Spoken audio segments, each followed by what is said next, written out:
Ah, now it's on. It's on. The thing is on. It's going. Hi, everybody. I'm Tiffany. Welcome to my quilting life. It's Sunday. We're going to sew, like always. Every Sunday, we sew something. Whether we're continuing something or we're starting something new.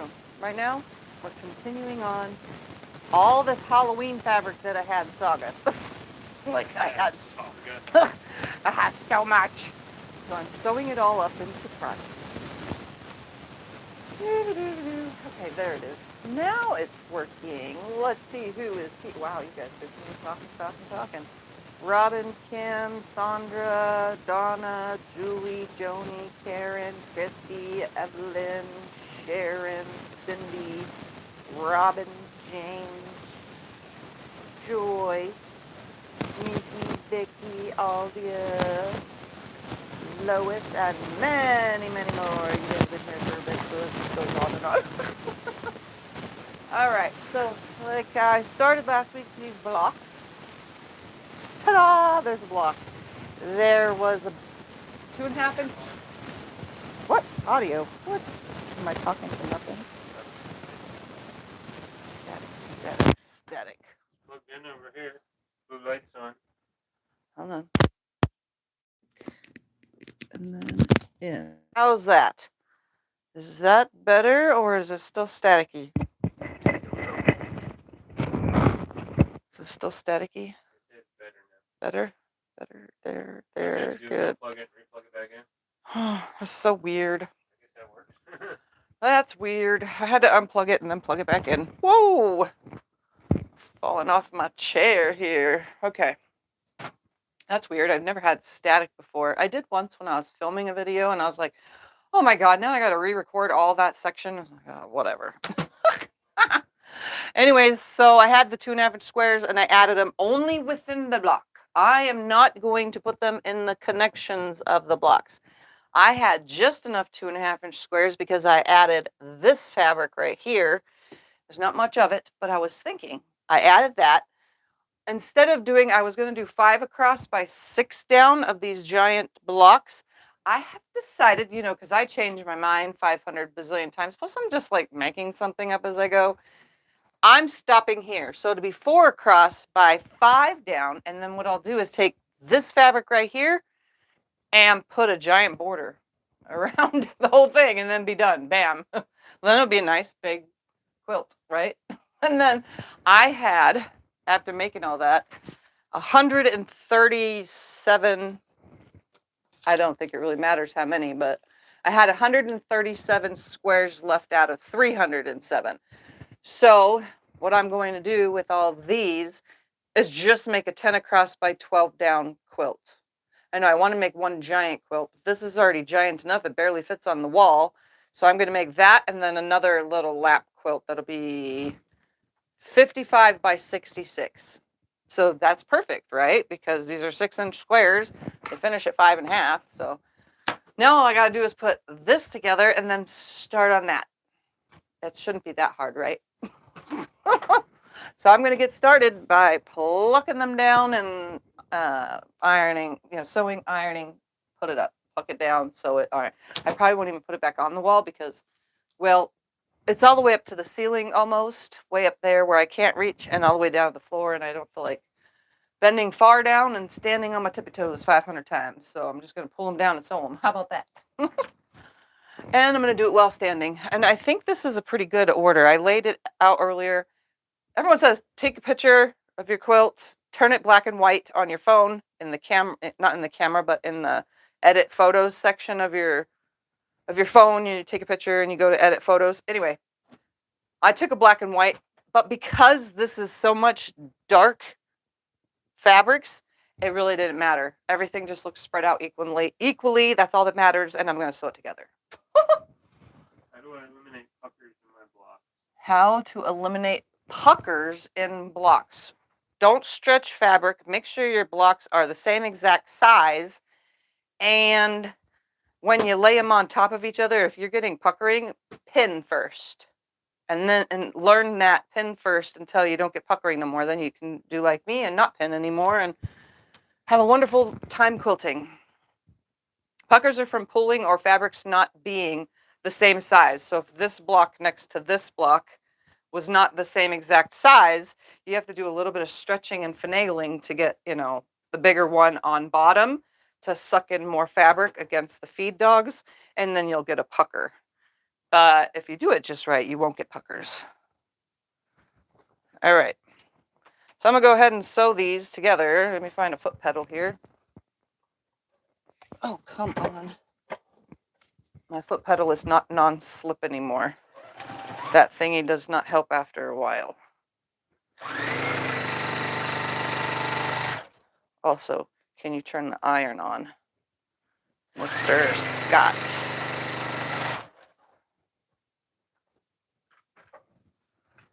Let me make this little area a little bit better for me.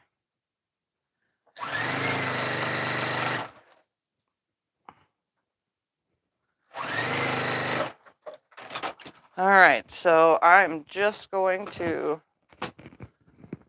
grab and sew. And it should go pretty quick because it's only 4 across by 5 down. So I only need to make 5 of these rows. And I'll nest the seams along the way. I have to flip some because none of them are going in the right direction, but as long as they lay flat when I'm done sewing them, that's all that matters. Are you going to put white sashing between the blocks? No, no sashing. Just putting them together, directly together. If you are making the same thing, you can do sashing if you want, but I am not. I'm just sewing them directly together. And look at that. I start my video only to run out of bobbin right in the beginning because I was sewing earlier to finish sewing the last 2 blocks. Because I said I'd get all the blocks done at least by today.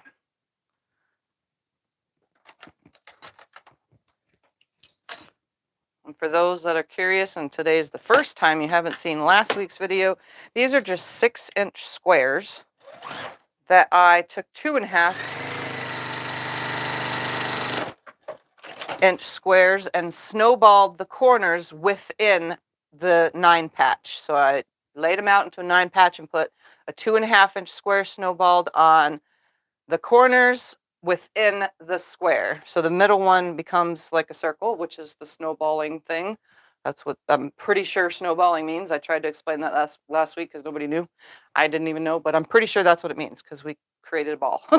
Don't know why it's called snow, but hey, whatever.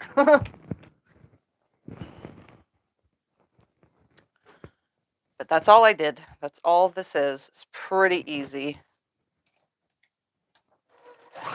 What's a good way of reducing bulk at seam intersections? A way to reduce bulk at seam intersections is, if you're doing half square triangles, cut those dog ears off. Do not leave them on, remove them. If you don't, then you're going to have a lot of bulk, and you're going to have to take a hammer to pound it down, which really doesn't work. But, I mean, in some cases, maybe in the center of an 8-pointed star, but I still cut the dog ears off of those, too. And the other thing is you could press your fabrics open. When you go to press the seam, instead of one side or the other, you can press it open.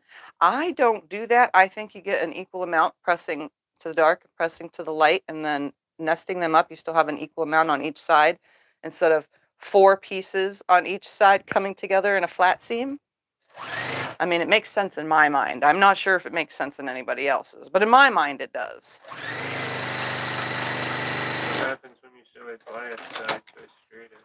What happens when you sew a bias side to a straight edge? Well, the person who was talking about puckers earlier, that's what's going to happen. You will have puckers because a bias edge is nice and stretchy.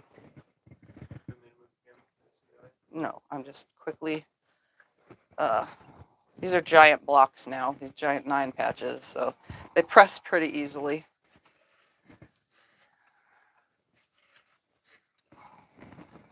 So I'm literally going to just put this right here on the table and then stack all of them up. My quilt should end up 66 by 82.5 without anything, you know, without borders.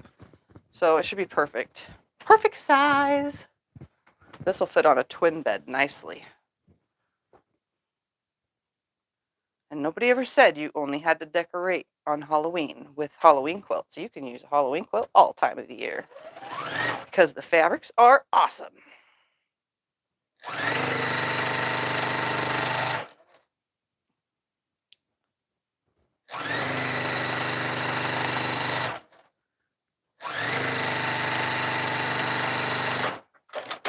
That one I pressed that way, so this one I want to try to get all these seams to go this way. I'm going to kind of give them just a little finger push.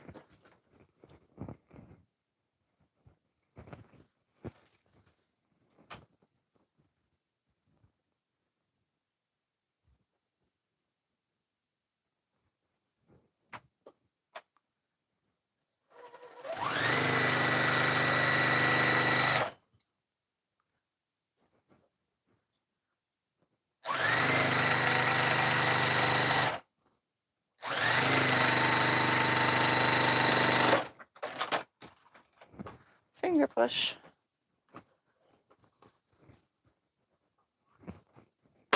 One more. See, this part will go nice and quick, and then I could start on the next one. And that will have yield me. This is the third Halloween project from Halloween Fabrics this year. Technically, that next one will be a fourth. It's the same fabrics through all of them, pretty much. Because we did that table runner on the first Thursday this month,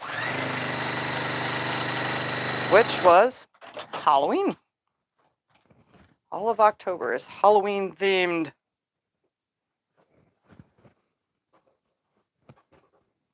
All right, I'm going to press these now. Even though I finger pressed, I'm still going to give it a good hot iron with steam. What size for the big squares to start with? My big squares to start with are 6 inches. I know they're not half inches like most people are used to, half-inch numbers, like 6.5-inch squares or 5.5-inch squares, so they have equal 5. I did 6-inch because that was what my pattern needed for the floor tiles quilt that I just posted. And I do have to say something about that. If you didn't notice, in that video, some of you may have gotten confused. I said the wrong number the whole entire time on one of it. So in the first comment of that video and in the description of that video, the numbers are different. And that is because I was looking at the wrong section of my little scribbles on the paper. I always scribble and then I write it in Sharpie for you guys to see. Well, I was looking at the wrong section on my scribbles for that pattern, so I said out loud the wrong thing and wrote it the wrong thing, like twice. So I corrected and redeemed myself in the first comment of the comment section and in the description of that video. Just in case those of you that want to sew that want to know, since I don't have an actual, written pattern. But it seems pretty easy enough to do without the pattern. It just takes forever amount of hours because that quilt took me 20 hours just to make. But I did have a lot of distractions and pauses and things going on along the way, which made it take so long. I never spend that long on a quilt, especially when I'm filming a video. I try to be as quick as possible when filming because days and days of footage is not really fun to go through to edit a video. I'd rather just have it all in one go. If that makes any sense to those of you who edited video before. I was looking at your open gate and your video. Hopefully you guys got to see my open gate video where I also screwed up and redeemed myself. Yeah, I screwed that one up, and you can't even tell. If you look at the quilt, you don't even know where it is, the screw up. Worked out perfect.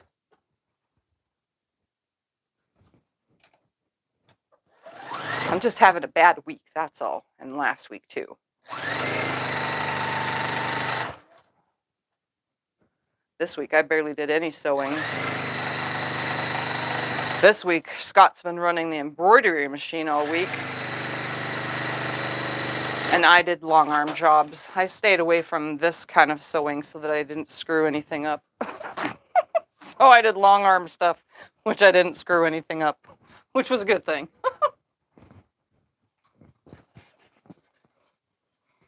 Tell me you had me making tags. Yep. Scott's been making tags for me because I ran out of quilt tags. So we had to make a bunch more. All right, that's the next row. We're just going to throw it right here on the table, grabbing the next.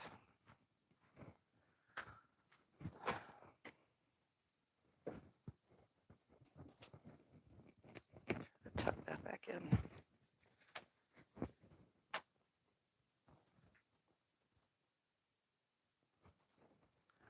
Lay flat, thank you.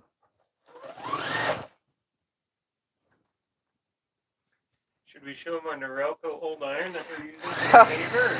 My neighbor gave me an iron. Because It is a vintage, as in 1988 they were made, a little vintage Norelco. Did you guys even know that the face razors made an iron? And guess what? It has a Teflon plate. And guess what's really cool about that? The Teflon goes over glitter fabric with ease. It's a miracle. There's an iron that goes over glitter fabric, and I finally gave up glitter fabric. Oh, man, I don't need the iron now, I guess, right? I don't use glitter fabric anymore. I gave up on it, but I did just recently make something with glitter fabric, so the iron came in handy.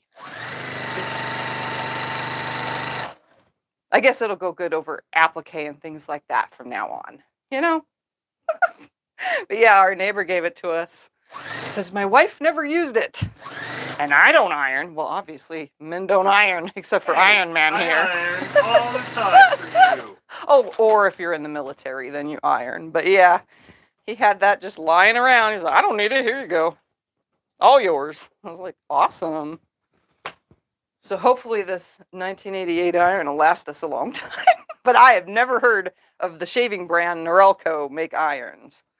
I mean, I was 8 years old in 88, so, you know. I don't know what kind of iron my mom had when I was a kid. It was big and bulky, I know that. This one's pretty big. It's not heavy, though, surprisingly. My mom had the kind like she's talking about with The 2 cords wrapped. yeah. Yeah, the older ones. The cloth around the cord. Yeah, the cloth wrapped cords. Yeah, that's what my mom had. We'll see how long this iron lasts me. Let's just say I've been using the heck out of it since he gave it to us. But like I said, it's not really heavy. It's a lightweight iron, and it gets hot, and it steams. I love a steam iron. That was all that matters. Good iron so far. Yep, so far, it's a good iron. And the name Steam is in it, so it's good. Because it's a Norelco Easy Steam. I mean, seriously. When we got it, though, I had to look it up to see. And yep, you can find, oh, man, thread. You can find it on Googling it, which is kind of cool. Anything that's old, did you guys know that? Google can find it for you. So you can find out a year, who manufactured it, blah, blah, blah, blah, blah.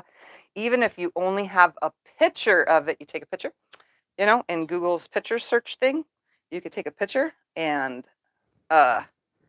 find the item that way. That's how I find fabric that I don't have a selvage to. I'll take a picture of the fabric and I'll find it on Google reverse image search.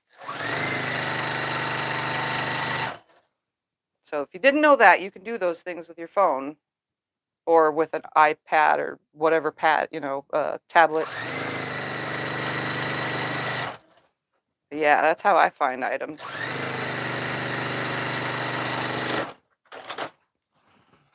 Which way was I pressing these? This way. That's right. That away.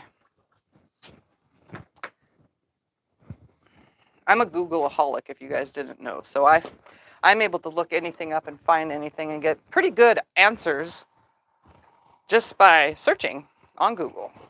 And I'm not sponsored by Google either, but I mean, we all need some kind of search engine on our devices. We're not sponsored by anyone. Not sponsored by anyone, yes, exactly.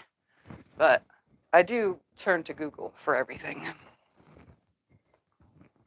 Like when we want to know a currency exchange, it's on Google. We want to know where exactly a city in a certain state is, it's on Google. You want to know what time it is? You want to know what time it is? Well, actually, you don't really need Google, but technically you can find the time out anywhere, the weather anywhere in the world on Google. But technically, your phones should all have a world clock to give you time. That's how I find time. I have a couple specific ones. You guys want to know? Let's see. In my time thing, I have a world clock. Phoenix is 5:21, Vegas is 5:21, Washington, D.C., that's where my friend lives and is on that time zone, 8:21. I have a friend in London who's at 1:21 a.m. Cork, Ireland, Karen is here in the chat. She's at 1:21 a.m. because I want to make sure I don't message her like when she's sleeping. And I have Brisbane, Australia in here for 10:21 a.m. See, I keep track of people's time so I know who I can call and when I can talk to them at a specific time that is good for both of us. Makes sense, right? So you can set your world clock to have as many different times in it that you want. So if your child lives in blah, blah, blah, you're on the East Coast somewhere and they're on the West Coast or even in Hawaii and you want to know what time it is for them before you give your child a call, that's how you do it. Your world clock, go to the clock, see what time it is for them, and make your phone call. I have to do it because all of my friends are East Coast or whatever, and it's either 3 hours ahead or 2 hours ahead, and I never pay attention to when the time changes because, well, it doesn't for me. We are the same time all year round here in Arizona. At least where I live in Arizona. If you go on the reservation, at least one of the reservations, it does change time. The Navajo reservation. The Navajo change time. Does time change. But not other ones around us. So yes, technically you can drive and change times like 4 times if you go from Arizona to New Mexico. Yeah. Because the reservation's at the end of the state, but then you go back into Arizona and then you go into New Mexico and they do time change. So. Yep. Yep, you can change time 3 times driving through Arizona. Yeah. Into New Mexico. But yeah, I keep a world clock for that. So if any of you don't realize the time zone that I'm in because I don't change time and you forget, just add, Lake Havasu, Arizona or Phoenix, Arizona to your world clock, and then you can look every Sunday. Oh, okay, I got 2 hours to live stream. You know what I mean? It makes it easy. Just in case.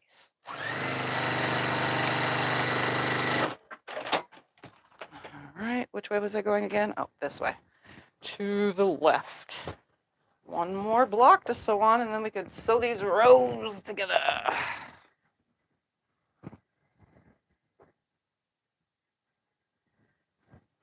I might not even add a border, honestly. I could just go without and it'll still be an awesome quilt.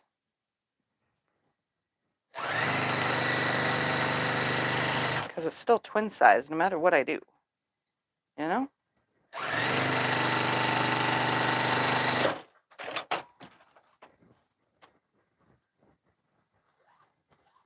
Don't knock the thread out, please. Thank you. Do you find it easier to sew standing? I do love to sew standing. Eventually, one of these days in the future, even though I have this nice, amazing desk that's humongous, I would love to have a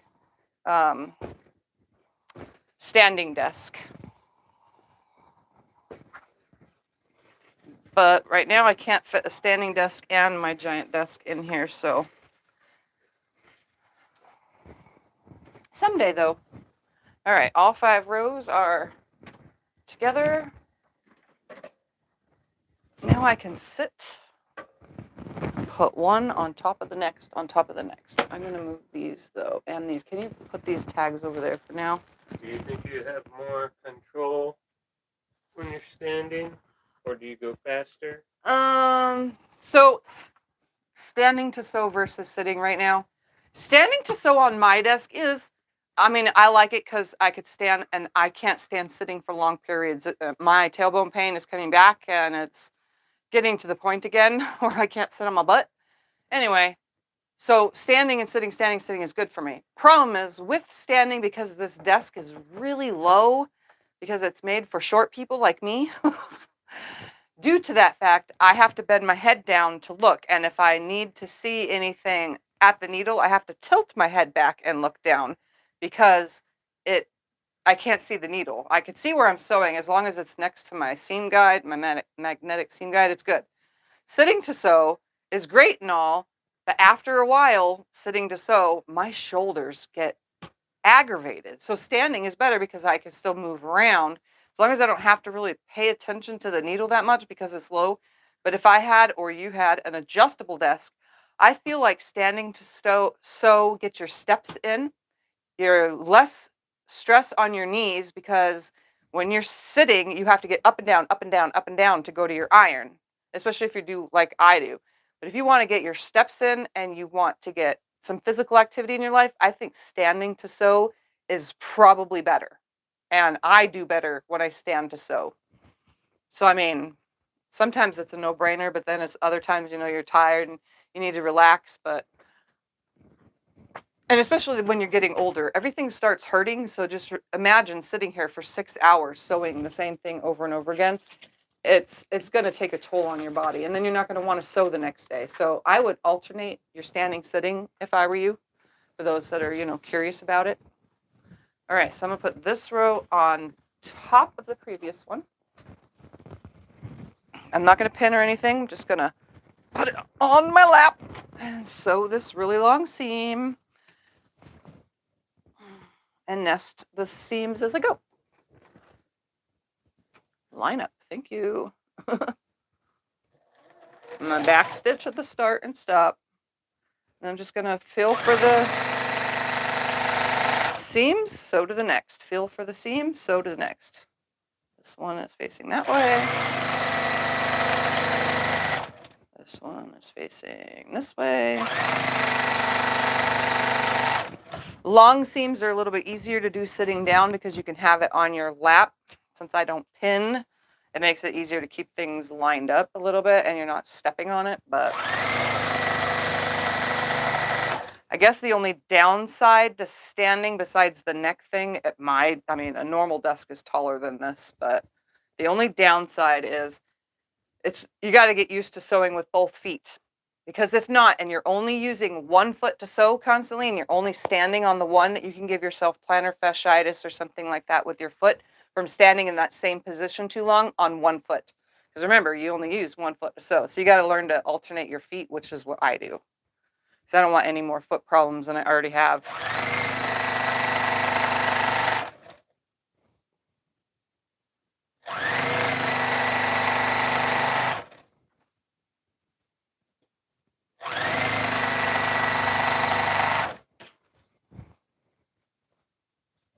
But you find what works for you. I just know as I'm getting older, a lot of the different things that I used to do when I was younger, even when it wasn't sewing, because I didn't sew all my younger years, I'm finding different ways to do things as you get old, as I get older. So I'm pretty sure it's the same for all of you. You make what you can work. And if in 5 years from now you change it to something else, that's okay, because you're getting older and you got to make what you can work. All right.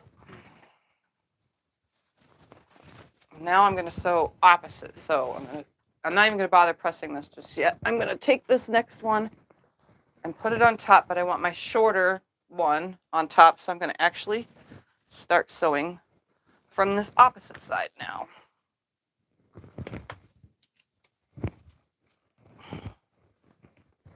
Just put it on my lap.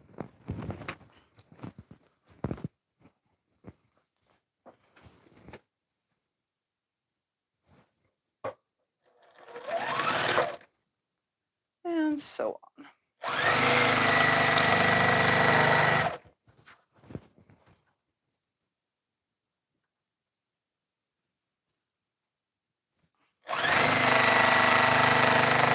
Another highly important thing, if you can afford, see right now I can't, but if you can afford it, is good quality chair. I don't recommend chairs with arms. If you're someone who gets up and down a lot like me, I can't stand a chair with arms because it would annoy me. But try to find a good chair. The one I have is sucky, but I have a butt cushion on it that makes it tolerable. I've sat in a lot of chairs too, even those quilting ones that everybody raves about. I don't remember what it's called, but you guys know what it is, that fabric covered and it's a square chair. I don't remember what brand makes it, but it's just got a small square back and it's a square with a lifter thing. You put your stuff underneath it kind of thing.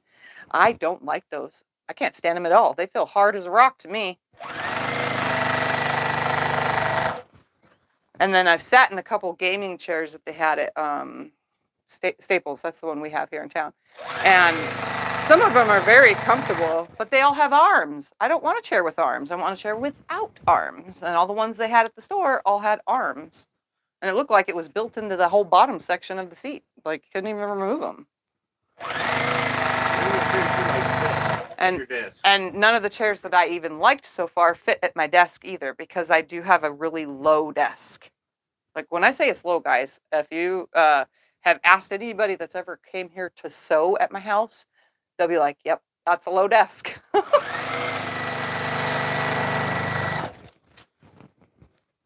But I got it because it was my height. It's a Tiffy-sized desk, and it's ginormous, so. And it was free. That's all that matters.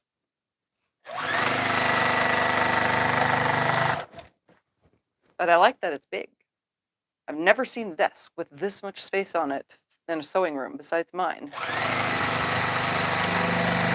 Unless it was homemade, of course, which I've seen a lot of those homemade ones that their husbands make for them with old kitchen tables or something, and then they take it apart and turn it into a nice big square for them. Because it's got to be sturdy.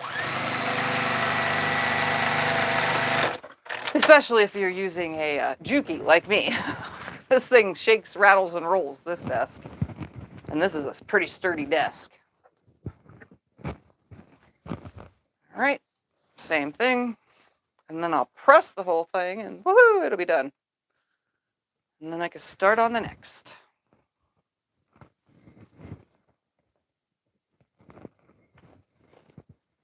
And see, my chair just ran it over.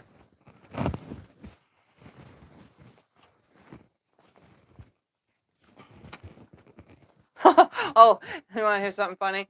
I always see people or hear people say, clean your wheels on your chair. Mine look pretty clean. They really do. You know, I roll around here a lot. But was it yesterday? Maybe it was the day before yesterday. I'm rolling and one of the wheels was stuck. And I was like, it's then I looked down. It was this big giant clump of thread stuck in it. So I got to turn this chair upside down because it's under. It's not on the visible outside. It's under, inside the rolly thing. And I'm lazy. I do throw my thread on the floor right here because this is a hard mat on the floor. And, well, it's easy to sweep up. But yeah, I had a big giant chunk of thread come out. I was like, holy moly. It was like 15 different colors of thread, too. It was funny. So make sure you clean your wheels out.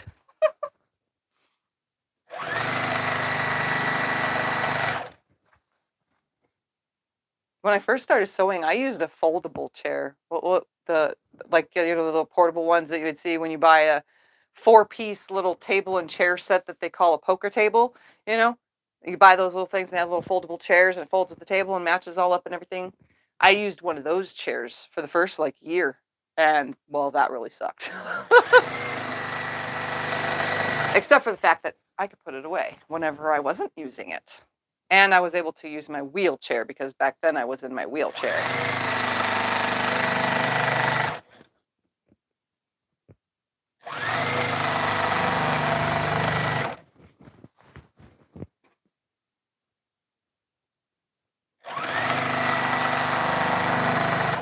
Which that is a comfortable way to sew, is the wheelchair. Problem is, this is on wheels and it rolls around as I'm trying to sew. You got to put the locks on, the brakes on, just to keep it at your desk.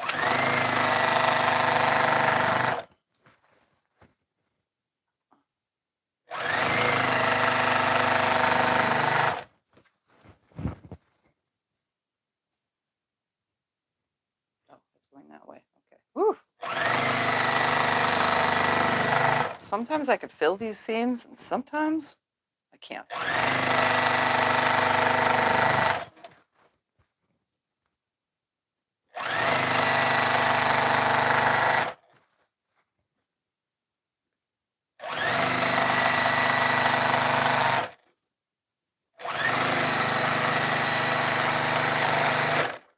All right, one last long seam to go. And then I could press it. And then we'll start putting another one on the wall, except that's just going to be squares all by itself, no added anything. It's just going to be a little throw.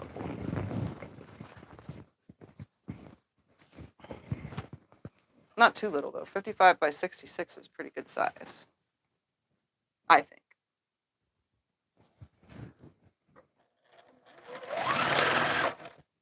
And then I'll have used up my Halloween fabric.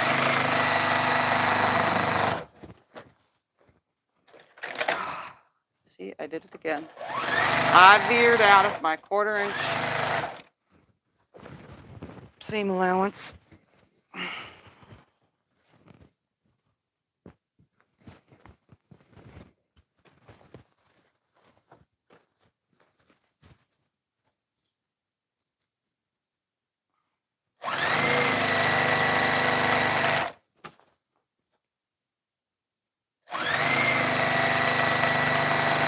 I sew up to each seam and then I stop with the needle down in that seam. Since I don't pin, and then I move on to the next and so on and so forth. It's like a pin holding it down. I don't have any troubles when I do it this way.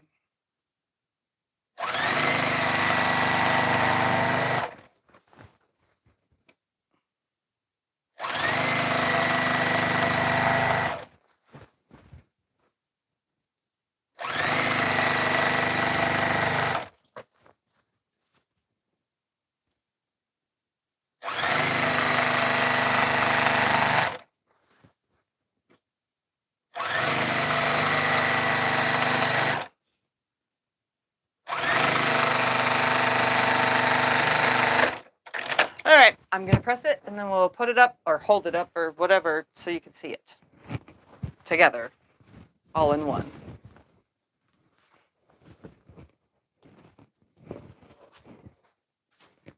You wanted me to put them up there. Oh, I just said move them out of the way. I didn't say up Oh, here. right. That's okay. I'll put them down there. All right, I'm just gonna press this real quick. I don't have to press between the rows, just the rows that I connected.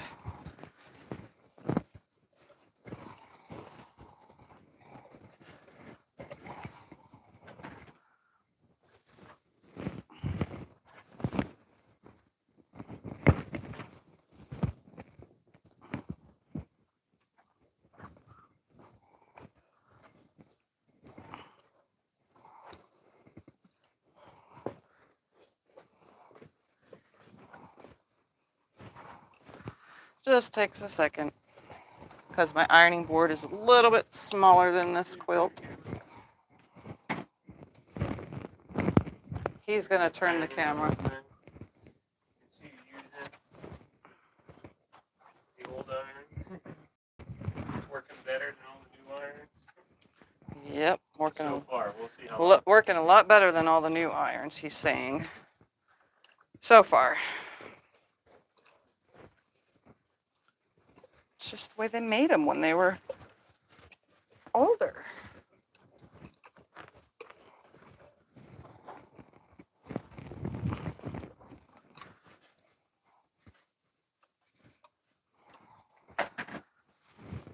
And one more row if I can find where it, oh, there it is. Here.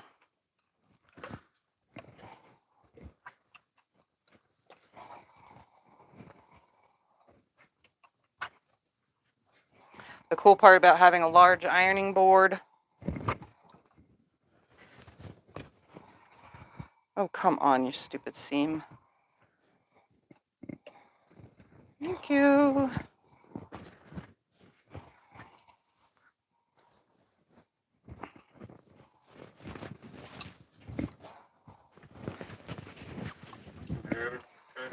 koala sew comfort chair. Have I ever tried a koala what? Sew comfort. I think that's what they are, those koala ones, the square. Yeah, I've sat on those. I cannot stand them. They usually have them every time I go to a quilt show. If there's a booth that sells the tables and stuff, they always have the chairs there set up with sewing machines or whatever. And yeah, I don't like those chairs. I don't know why. I just don't. All right. Gonna put it on the wall real quick.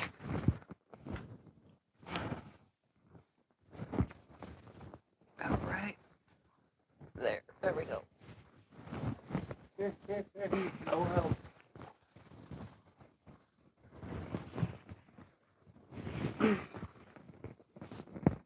It's kind of wrinkled because It's fine. It looks good. it's not really fitting on the wall.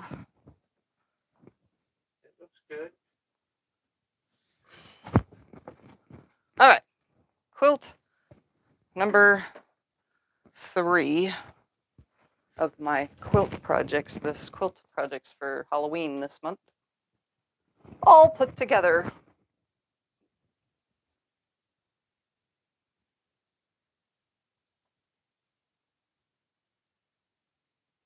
I think it looks really cool that I only added within the blocks those snowballed corners because it gives it a whole different look.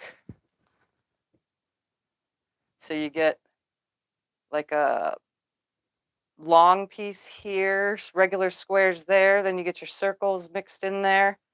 You know, it just creates a whole different. If you're going to point out pieces, you have to go there. Yeah. Yeah, it creates a long piece right here, then a circle, and then a long piece, and then it creates a 4 patch, but with these on the corner. Like, it just looks cool. I like it. All right, all done. Let's just kick that out of the way and start on another. What size needle did you use for your greeting cards? What size needle did I use for my you mean my quilted little postcards? Yeah, same size needle you have in Oh, now. same size needle I have in now. This Juki, I just changed the needle because I changed the embroidery machine's needle. I went on a needle changing spree. Anyways, I use a 9014, always use a 9014, never change it out. That's the only size I use in this Juki, and I literally sew everything with it. I've sewed vinyl with it. I have sewn, what's that fluffy stuff called? Words. Minky. I have sewed flannel with it, regular cottons with it. I have tried to sew a silk with it, which was Gabby's wedding dress, but that was not good. That's the only time I feel like I ever needed to. I'll quilt with it. I will top stitch with it on bags. I mean, you could sew jean with it. You can sew whatever you want because it's a universal needle and it works great. All right, I want to try to get an equal amount. Some of these have like a lot more than others do. Like this one has a whole heck of a lot in that pile. This one barely has any. This one only has 2 left. So I'm going to try to grab an equal amount of everything to lay this out. I'm doing 10 across by 12 down. So what I probably could do is if there's a lot of those, we could use those first. And then go make sure it's equally spread out.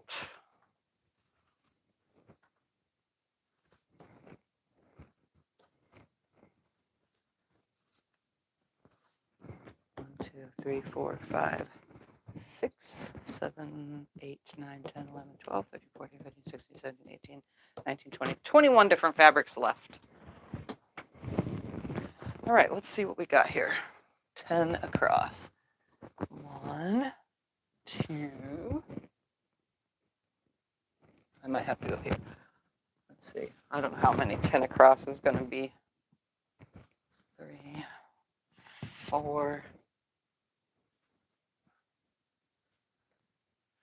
5, 6, 7, 8, 9, and 10. Okay, there's an equal amount of that, and then This quilt is 12. So the 11th row will have it up in this corner, which I can't get to right now, and the 12th row will have it down in that corner. All right, let's equally spread all this out into it now. Let's put some bats there, some bats on this one, some bats on this one. Yep, I'm trying to equally spread it out. And on this one, wait, first row, second row. No, that would have been, yeah, that one, then this one. And this one, then somewhere down there.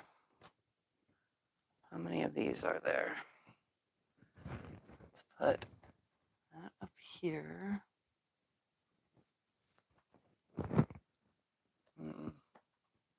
Right here. There. There.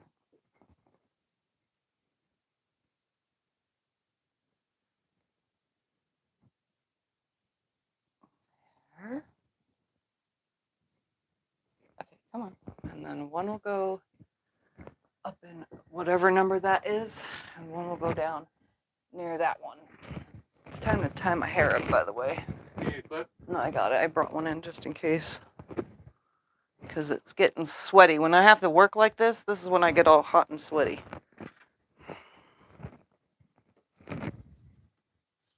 Okay. This one has a lot, and this one has a lot. This one has a lot. Let's use this guy. Let's put it somewhere like this. There we go. Off the tippy corners or under. Oops, they're directional. Your purple skeleton a lot.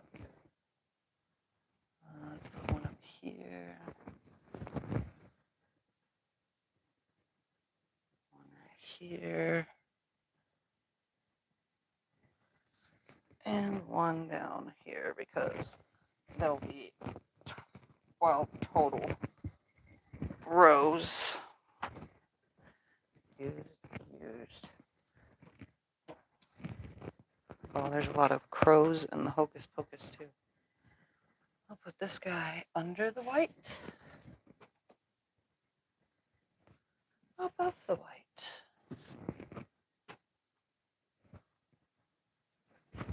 Above the white. Because that will be row 11 and down there will be row 12. Some more by this white, wherever that's going to land. Below the white. And above the white. And above down here. When I get down to, I only have 2 of these. One can go here. No, we'll put one up here, and then one will be down in the bottom area. That's like equally spread out. We only have a few of these. Let's put one somewhere over here. One will be somewhere on this side, and one will go on this side. Got a few of these. There. There.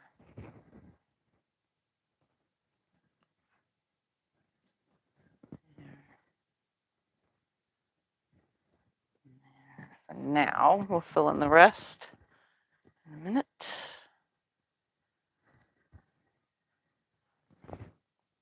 This above it. Where am I at? Below it. Somewhere near that one. Above it. Huh? These are 6-inch squares. That one will go there. We'll figure out more in a minute. How many do we have of these? We have 3 white ghosts. We'll put one here. Oh, he looks directional, like his ghosts are this way. And then we're going to have one way over here. And then one somewhere down here. That way there's an equal amount of white ghosts. We only have 2 of these. One can go in this section over here, and one can go in that section. There's a lot of the purple skeletons, and you got a lot of this orange. Both of these. Well, I still have to, I need to make myself my 10 down, and then, you know, I mean 12 down. Well, the orange batch probably have the most. All right, so Actually, that's your black 1, bird. 2, 3, 4, Black ravens have a lot. 5. Grab one of these. 6, 7. 6, 7, 8. Oh, sit.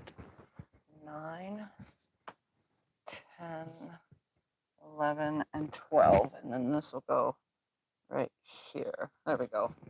That's equal. So all 12. Now I just need to fill it in by going 10 across that way. We need a black cat right here. So 1, 2, 3. Purple skeletons. 4.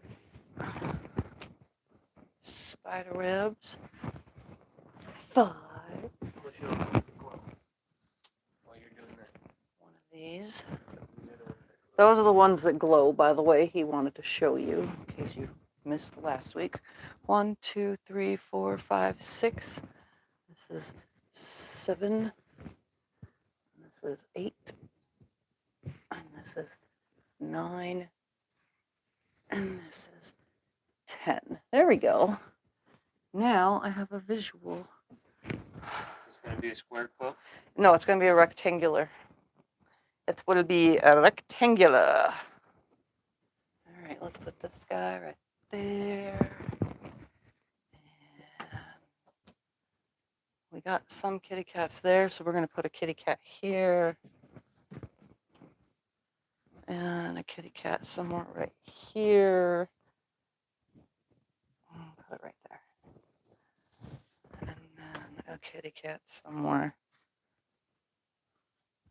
up here. Right there is fine. Okay. Let's put some more. Do we even have crows? No, I put one over there. So let's put a crow there. A crow here. A crow here. Yeah, you're using it up. Let's put, oh, we already got one of those. Do we have one of these right here? No, we don't. Put that there. We have one of these. Oh, we do. But we could put him right there. This guy could go right there. Right here. Right here. Definitely need another orange right here. So we put this orange right here. And this orange right here. Wow, I'm way off. With my squaring up. Ay, ay, ay.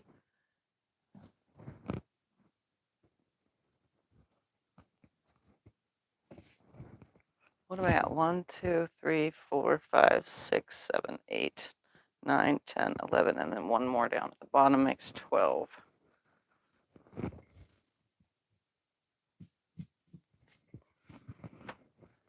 All right, we need a bat right here. And then a kitty cat. There's only a couple of these, so we'll throw one in right there. We'll put one about right here. And then one on this side, but towards the bottom. That way they're equally spread out because I don't have many. And then let's put some more of these guys.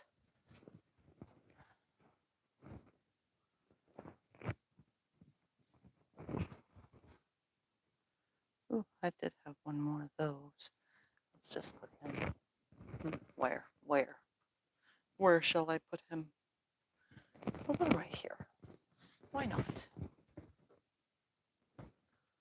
Oh, I don't have any right here. That. Or right here. We need down here. Somewhere right there.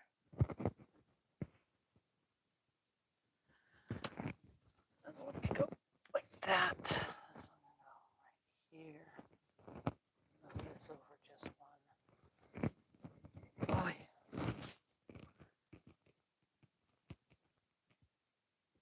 You gotta get the last glow in the dark one in there somewhere.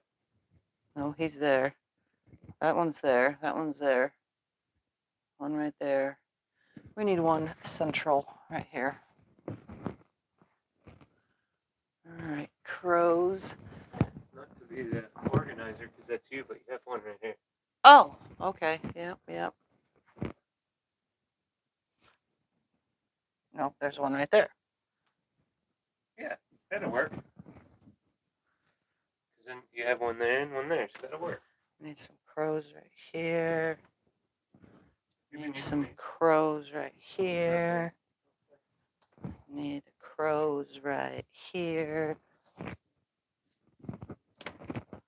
We have this color to go there with cobwebs.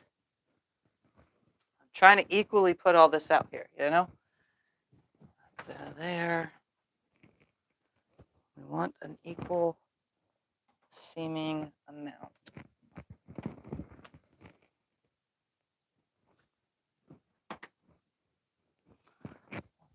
Here.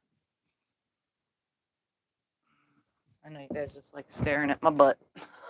Yeah, I do. All right, we have one more of these. Where could he go? Where could he go? There's one there, one there, one there. We're gonna trade this guy out right here. Put this one in the corner.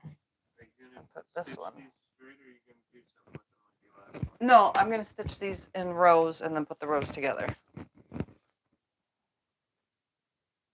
And no matter what you do, there's gonna be a lot Yeah. of orange. No matter what I do. Orange is gonna be prevalent. Cobwebs It's the here. most we have. Cobwebs next to cobwebs. There's only 3.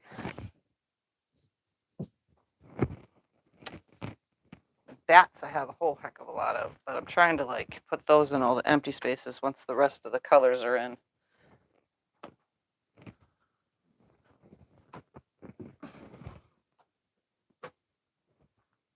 Yeah, get some blue in there. There's not much blue. A lot of orange and purple. There. 2 more. One can go here, and one can go here. Actually, let's move cobwebs over one and put this guy there. There we go. Now, witches.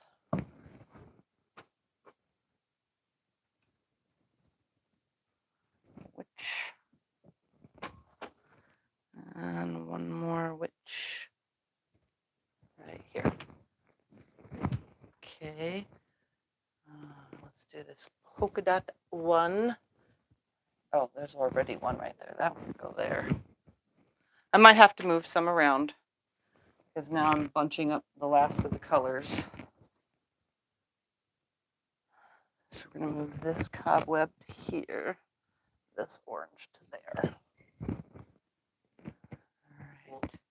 For future stuff, I don't know if you're gonna use all these up, but the orange bats ought to go in here before the polka dots. Polka dots can be used in any quilt. Okay. Well, polka dots out. Replace them with the orange bat. Yep, I can. Same color orange. That way you can use polka dots for another quilt. And use the Halloween stuff up. All right, let me see.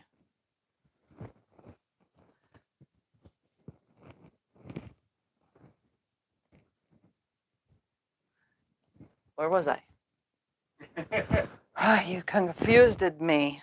Well, you don't have to do my idea. I'm doing your idea. You don't have to. I am don't you let me help then? No, I'm doing it. Sorry.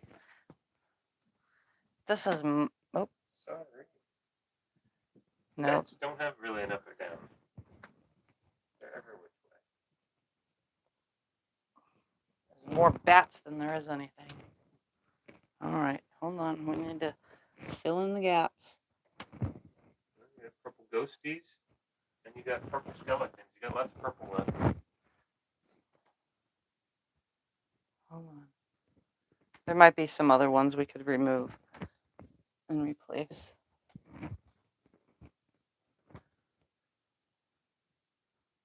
I already have one of those there. Let's put him here. This cat one could honestly come out. That can go there. These aren't really Halloween cats. They're just regular cats. Yeah, but what am I going to put there? I don't know. Because there's already 2 of those. Where am I? Am I full completely now? I am. So I have 2, 1, 2 of those, 2 of those, 1 of those, 4 of those. Is there enough to go 1 more row across?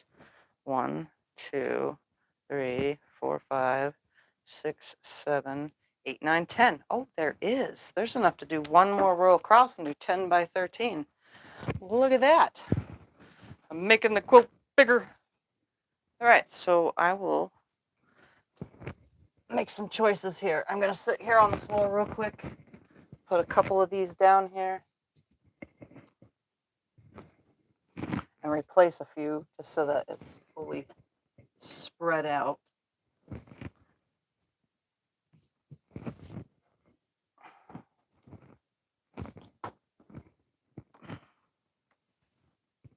I want this guy to go here.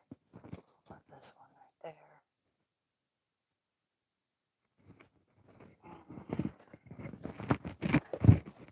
That down in that corner. This purple right here. And I have 2, 3 of these. Well, he's going to have to go there. This one can go here. Give me 2 seconds, guys, while I sit here on the floor. And then 1 more. Let's replace this one with that one. And put this one right here. Did you end up with 1 ghost left? How did I have 1 ghost left? I thought I counted 10 pieces. Is there any more polka dots? Did I pull them all? Polka dots are all gone. Yeah. So I was thinking one of the cat ones, maybe. One of the bird ones, even. Spider ones are. There we go. I pulled a single cat one. That means there's 2 on here. Okay. Whew. You could pull one of the bird ones instead, or how about the purple polka dot? Oh, but then that would be only 2 purple polka dots left. Yeah. I like them. Just going to leave it. That's it. We're going to sew this all together. Whew.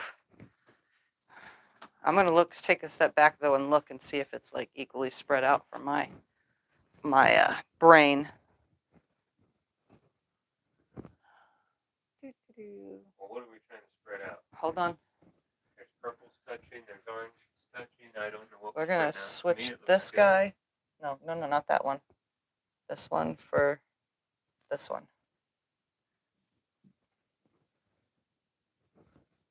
Hold on. I got to take a step back again. No, I'm going to switch this to this spot, this to that spot. There, the one over. I still don't know why you needed to move the orange in the first place, but okay, it looks good. No, there we go. Now that looks better. Come back here and look at the whole thing. I am stepping back. That's what you gotta do.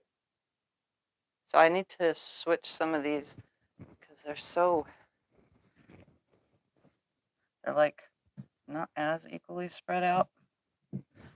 Switch him for this. That way the oranges aren't like literally on top of each other. All right, step back again.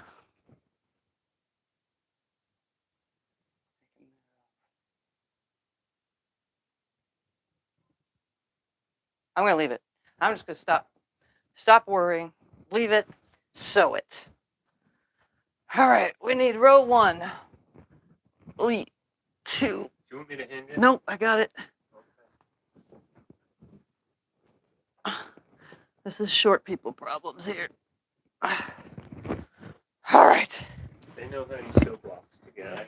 You're gonna chain piece them, right? Yes, I'm going to We're piece. gonna come up No, I'm not chain piecing. I'm sewing them one at a time. Yeah, you're gonna sew them sideways though, one at a time, together. Yes. They know what you're doing there. He's bringing it up so I'll you can bring it see all up the so they different can see all the fabrics. designs.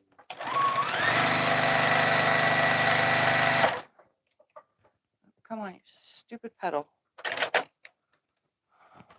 This row will all go to the right. The next row will all go to the left.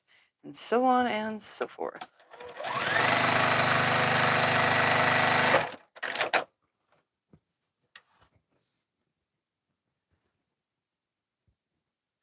They want to see you so I can bring a camera over there. And if you want to see me sewing, he can put the camera next to the sewing if you must see that part. But you have to let him know because he can see the chat right there on the camera.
Is the iron on?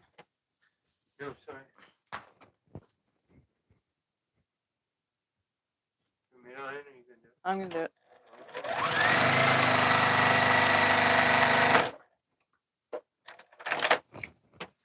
All right. Row 1 done. Just going to lay it over there for a moment while we pull row 2 down. Take one, then the next, then the next, then the next. Yeah, I can grab them for you. Bring them over here. I'm going to stand again because I just would rather stand.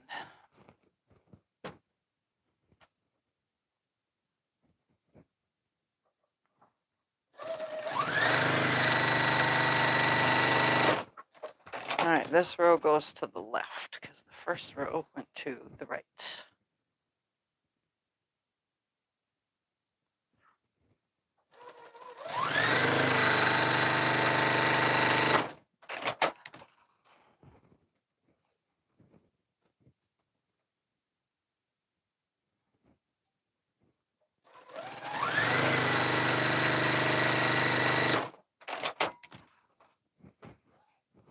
Back to that standing and sewing thing. Also, because I use a knee lift, I can still use that when I'm standing. Although I still haven't figured out, an exercise for the opposite leg because using the knee lift gives a little exercise to the hip joint when using the knee.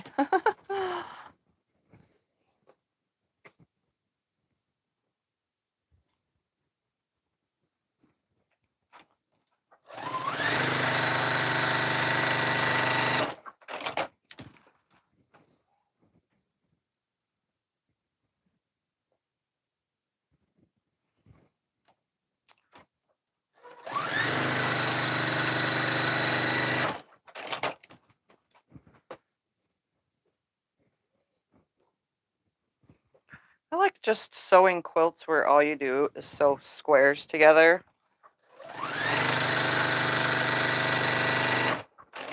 For some reason, it's just like relaxing, you know? You don't have to like think about anything. You just sew the rows and be done with it. All right, I'm going to go ahead and press this row and the previous. This row is all to the right.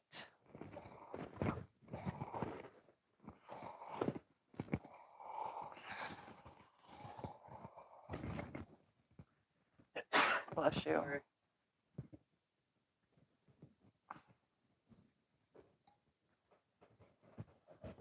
Okay, and this row is all to the left.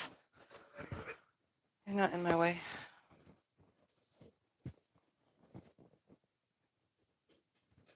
And then I'm going to bring them back over and sew them together. That way I'm just sewing 2 rows at a time. I'm going to put them right sides together already.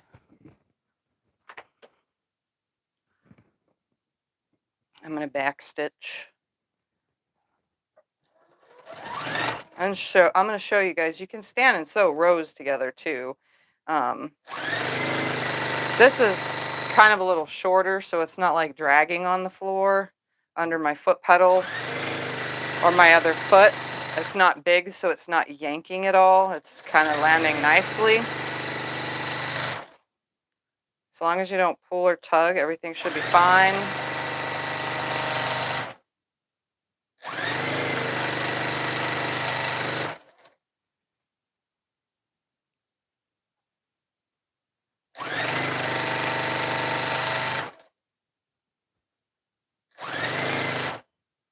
Oh, they didn't. Right there. Perfect.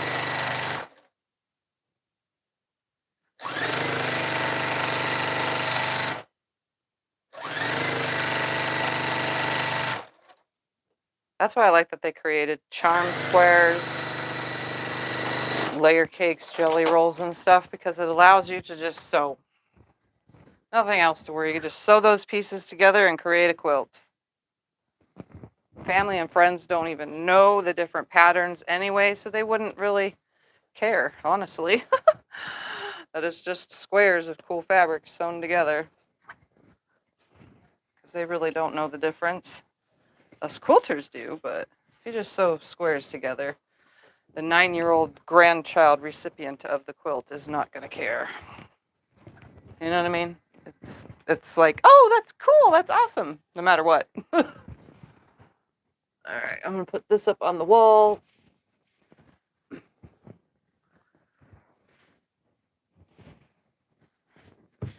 And then grab the next row and get that sewn together. There we go. It's quite the workout here, you know? I'm working all parts of my body here. Where'd you get your t-shirt? My t-shirt came from a booth at QuiltCon at the Crimson Tape booth. Sometimes they only sell certain shirts at shows, so, you know. I don't know, but you can check online to find these kind of things. All right, so this whole row should go to the right, and then the next one to the left. It's easier to remember if I do these in sets of 2, right and left together, and then this will be right and left together, and the next 2 will be right and left. Then I won't forget which way I'm going. Is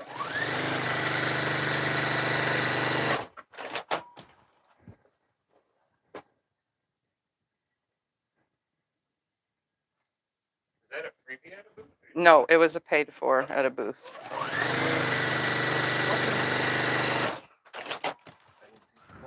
Nope, I didn't buy it. It was bought for me from the booth.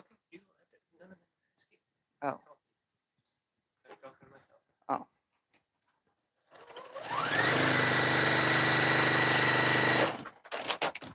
And it's nice and oversized, being an extra, extra large. I wear an extra large, but an extra, extra large is just like the perfect, I can wear it to sleep, I can wear it to work, I can wear it whenever I want, and it's just nice and comfortable. And when I lift my arms, you don't see my belly.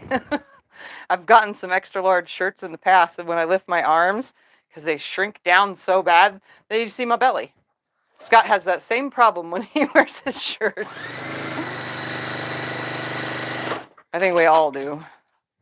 Starts at one size, but it always shrinks. So if I buy double the size of what I really need, then it's like the perfect size after washed.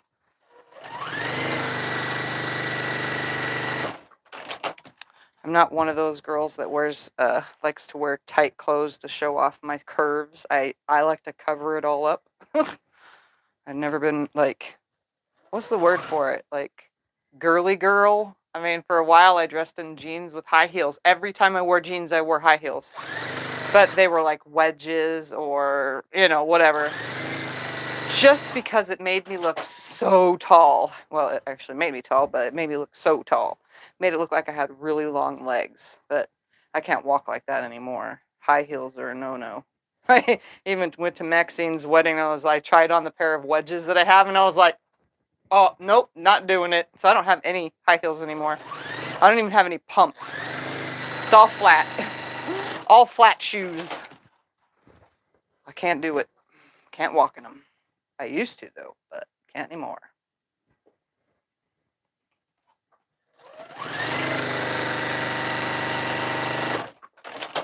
All right. Oops, let's finger press that to the right. Lay that here. I'm going to give it a quick.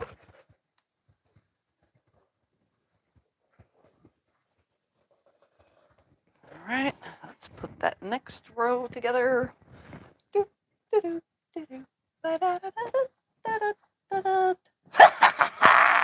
That's my evil witch. That's my happy witch. Eric said he can't wear his stilettos anymore either. If Eric puts stilettos on, his head would be touching the ceiling. It would be. Did I just call it a stealing? I meant ceiling. Could you imagine that? He wouldn't be able to get in there's a guy that's on buildings. YouTube that actually dances purposely in those tall platform things. Oh my gosh. I was like, he does like all sorts of things like you would never think, old dances and stuff, wearing these shoes. I'm like, how in the heck is he even standing in the first place? Because he has to like stand up on a thing to get the opposite shoe on. You put one on first and then you stand up into it and then you have to use something to hold yourself to put the second one on. I'm like, yeah, that's not happening in my world. Goes to show you practice doing something enough, you can do however you wish in really, really, really tall shoes. Okay. All right. Finger pressing this row to the left, by the way. That way I don't forget. Every 2 rows. Right, left. And right, left. And then right, left.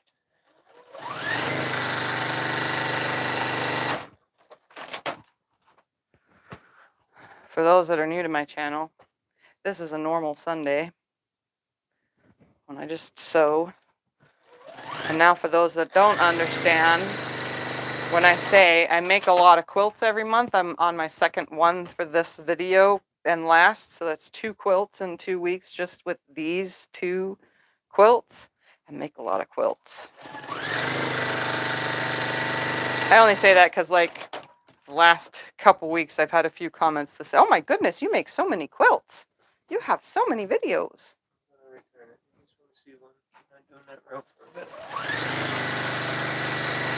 Oh, they want to see what the blue fabric is? They want to see little frogs and the witch hats. Frogs and witch hats. Spiders.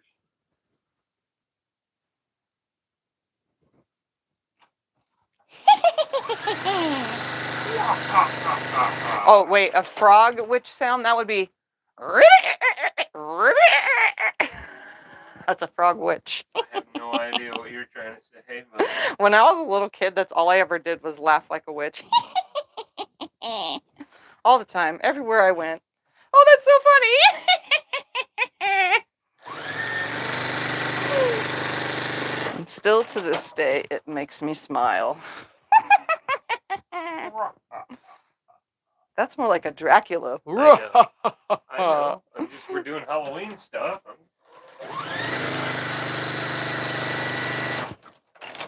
All right, I'm going to go ahead and press this. So this one to the previous one.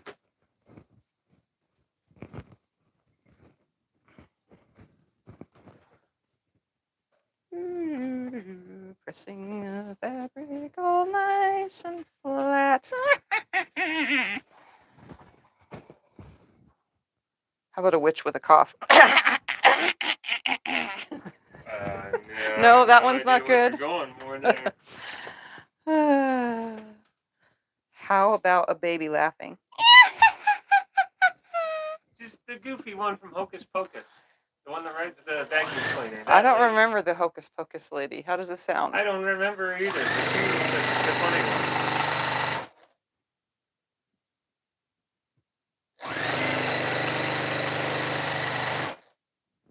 Come on.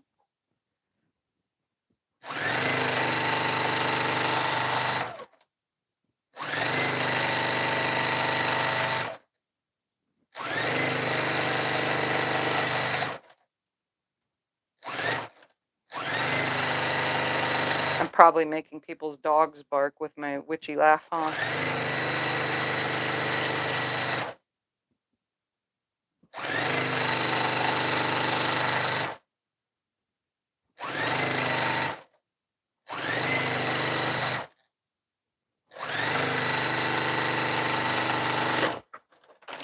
All right, I'm gonna press this.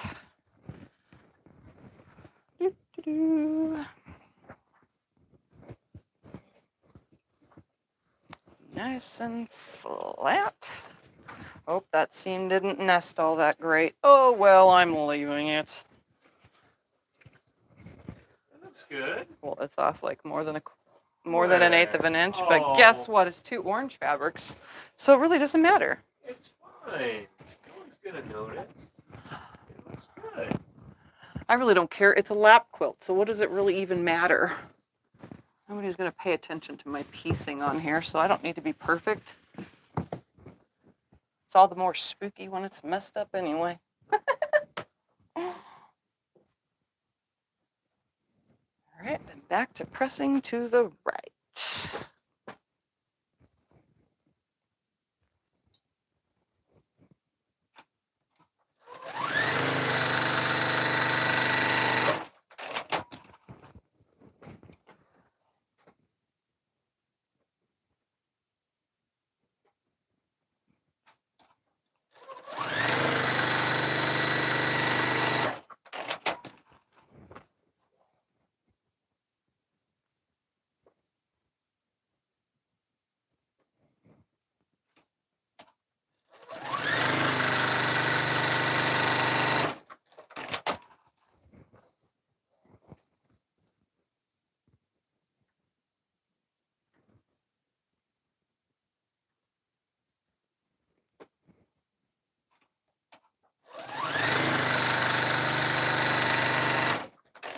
I was thinking about scaring you guys, but then I thought about it. A lot of you are older. I don't want to give anyone a heart attack. Scare 'em. What are you gonna do? Well, it's gonna boo. You know, like a ghost.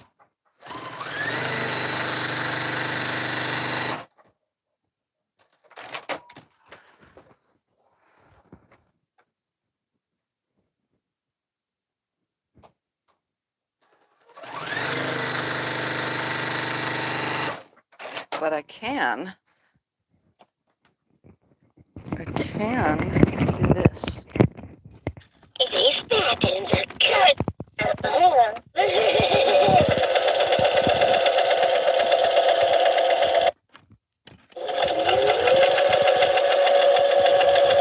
I'm going to sew your little heart out.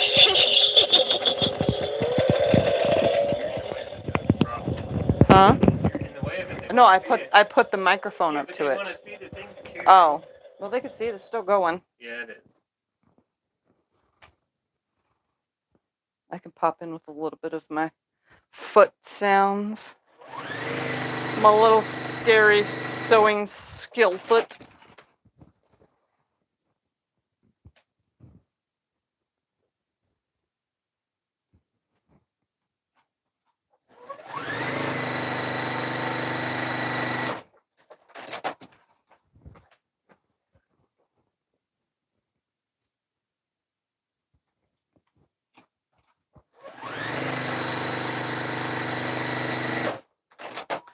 Right.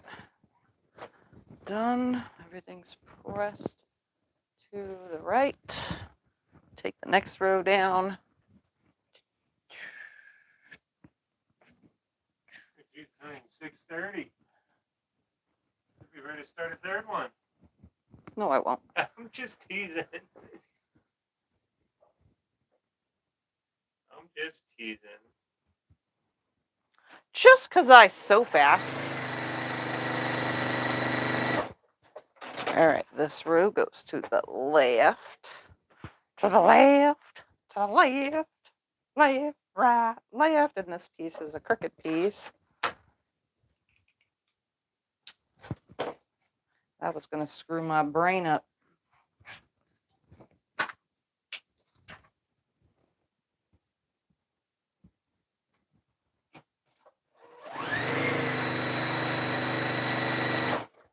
I totally did not tie my hair back good enough. It's like all these little small hairs are in my face. Sorry.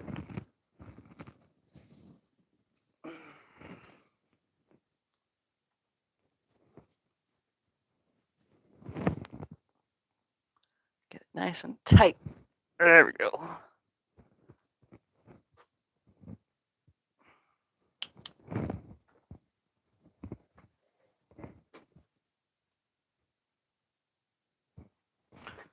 Oh, I can't see the previous row. Hold on 2 seconds, guys.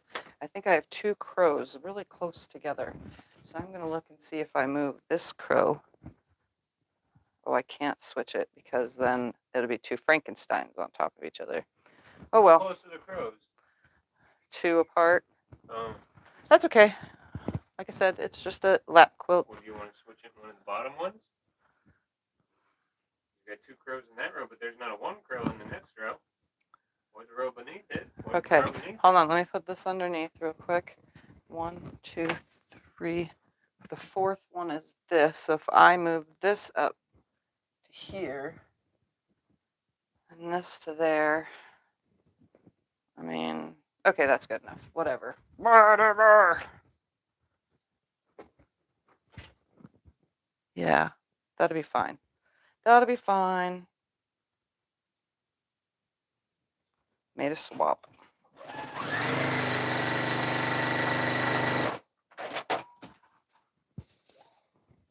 Which one did you swap it with? Oh, the candy corn. Ah. Oh, it's not landing right under that one? No, it's landing the one prior to. Okay. Whatever. I don't care now. I just thought that the crows were kind of close.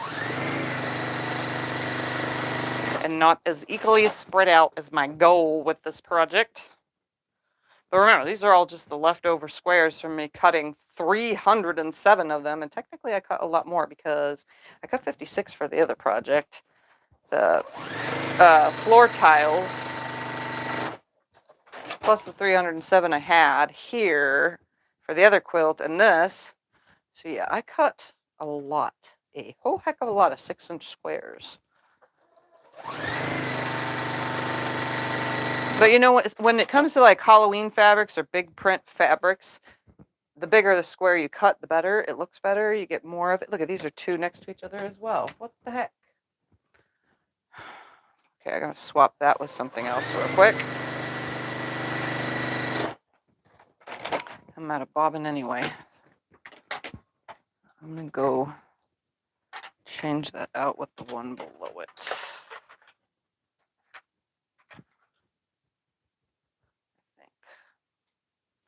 Let me get this on here, see where it's going to land, and then swap some more. Guess I wasn't paying that much attention. You ever use charm packs? I use charm packs like crazy. All right, I'm going to see where this is going to be. Then that's up above there. This would be right here. So we're going to switch this. Nope, can't be with that one. Can it be with this one? Yes, it could be with this one. We're going to switch it for that. Woohoo! Easy fix.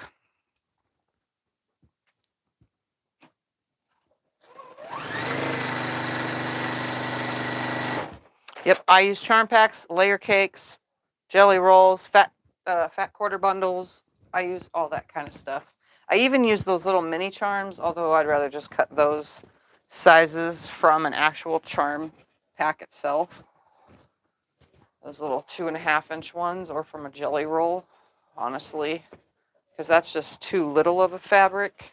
You know, when you're trying to get a little mixture, I mean, they're great for table runners and bags, but I'd rather just cut my own yardage if it's going to be 2.5-inch squares instead of buying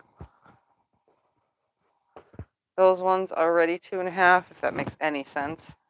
I think the value is more in your jelly rolls and layer cakes and what are the big ones called again? The little ones, charm packs. Whew! Brain farting. That was a long fart from my brain. Couldn't get it out.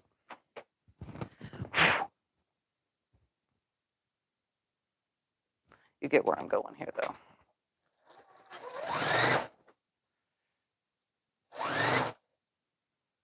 Come on.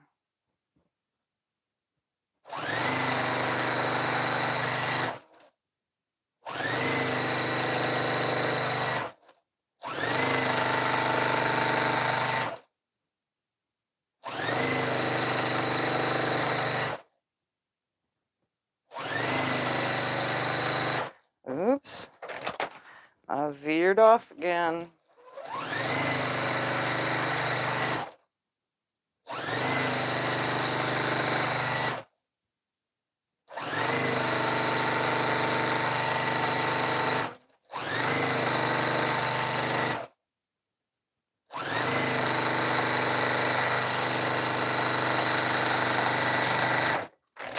All right.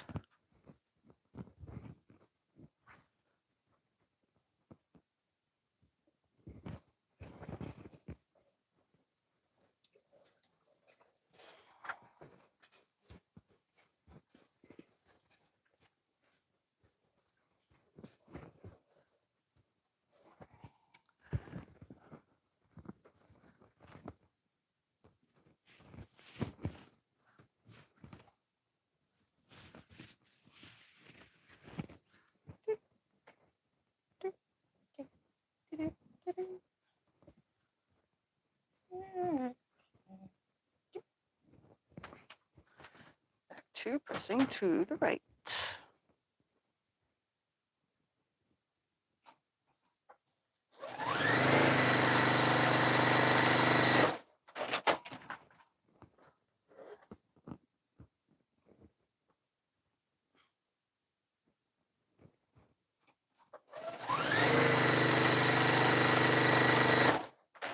Quilts like these can be done so quickly as opposed to any other kind of style quilts, because you don't have to make the block. The block is already cut. It's a square. Even if you made 4 patches and then put all the 4 patches together, this would still be easy to do, because there's no actual piecing of individual blocks involved. So it makes it so easy to have these kind of things as go-to. And that's why I cut my scraps down into these types of sizes.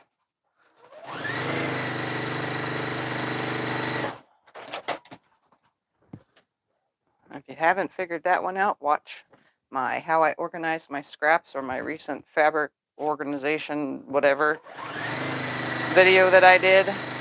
And you can see I cut a lot of sizes. That way I can just grab a stack and sew. Especially when, you know, it's a rainy day or something and you're stuck and you don't feel like piecing blocks. You could just sew them together. Comes in handy when I want to design a block too, because then I can go, oh wait, I need 2 3.5s for this, 2 1.5s, 2 this, blah, blah, blah, 2 2.5 by 3.5. I can go and grab those because I have them. That's the cool part about having all the scraps that I have. I can literally make anything I want. And even if the size is just a little bit big, I could take, you know, if I needed something that was 3 7/8, I just take a 4-inch square. You know what I mean? And then cut 1/8 of an inch off of it. Most times I don't do the 7/8 and so on and so forth, but if I did, that's what I would do. So I can make whatever I want, whenever I want. If I want to teach a child, say a friend of mine calls and says, can you teach my son how to make something? Like, yes. Can you teach my daughter? Yes, I can. Because I can just pull squares and it's easy to show them how, and I'm not wasting anything. It's going to good use.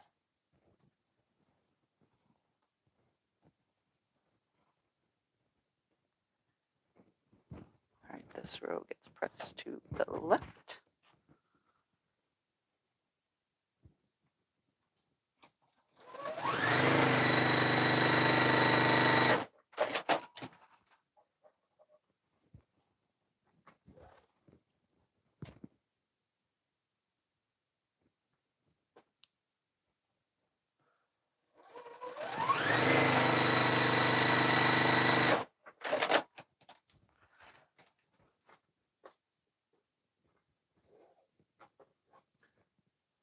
Any questions or anything? No, but tell them about tomorrow.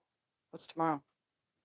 Gonna do mail opening. Oh, tomorrow, if you're on in the morning, sometime I'm going to do a mail opening because I have a box and some cards or letters or something out there. So I'm going to do a mail opening tomorrow. Stuff you've done in the past 2 weeks, because we didn't do that last And show off a few of the projects that I've finished recently, which I'd have to hunt them all down because they're kind of just scattered. I've been throwing them anywhere and everywhere. So it's kind of like a mail opening and update of the things that I've accomplished. Because And then what's Tuesday? Tuesday, Scott and I are going to go donate blood. Going to the vampires. We're going to the vampires, you know, because that's what you're supposed to do in the month of October. Let's go see vampires and donate your blood so that, you know, they can keep feeding all the people that really, really need it. Those lovely vampires.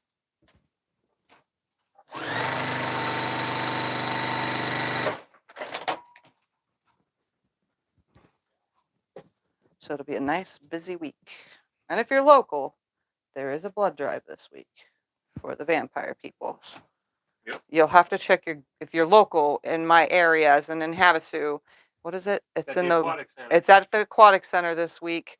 But you got to check your green sheet. You know that magazine thing we get that has the times in it.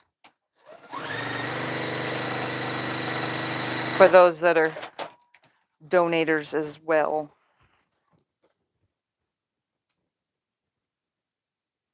Because there are people out in this world that need our blood. Especially if you have rare blood. Of course, it's very, very rare for those that have RH null. But, you know, the vampires really, really love that stuff. That's like the miracle stuff. Because only a few people in the world have it. But I doubt any of you do. Because there's only I think there's 15 different people in the world that have that. Well, they don't know if they don't test everyone. Yeah, they don't know. Yeah, they don't know if they don't test everyone. That's for sure. So if you don't don't know what you your are. blood type is, I don't know what my blood type is. Did you guys know this? I've been living all my life and never knew. So donating blood, I will find out. Because none of my doctors know, the hospital don't know, yet they've given me things, you know. I'm like, seriously? You had surgery. I've had surgery. You got to know my blood type if you're giving me surgery, right, people? Hello? But no, they won't tell me. Nobody tells me. So I'm like, I will get the answers myself if I go donate blood. Go visit the vampires and they'll tell me.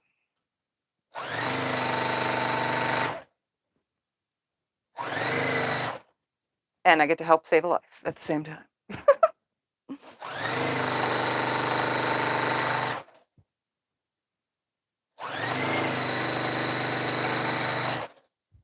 So I could be rare and we wouldn't even know it. Although if I was, the hospital would know, they just wouldn't have told me. They would contact me out of the blue one day. Somebody with your rare blood type needs it.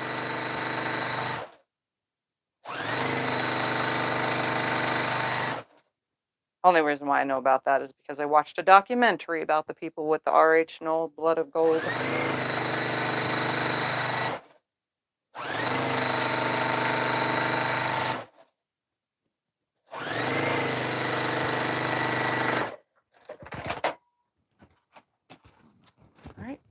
this on the wall. I have 1, 2, 3, 4, 5 rows more to sew. Can I get them done? Can I? Oh, you want to know something weird? When I iron the fabric that has glow in the dark in it, it lights up under the iron. It like the iron heat activates it or something, which is kind of weird. I noticed that when I was doing all sorts of ironing over when I was doing the other project and the previous one before this. I was like, whoa, that's cool. It's like it activates the stuff.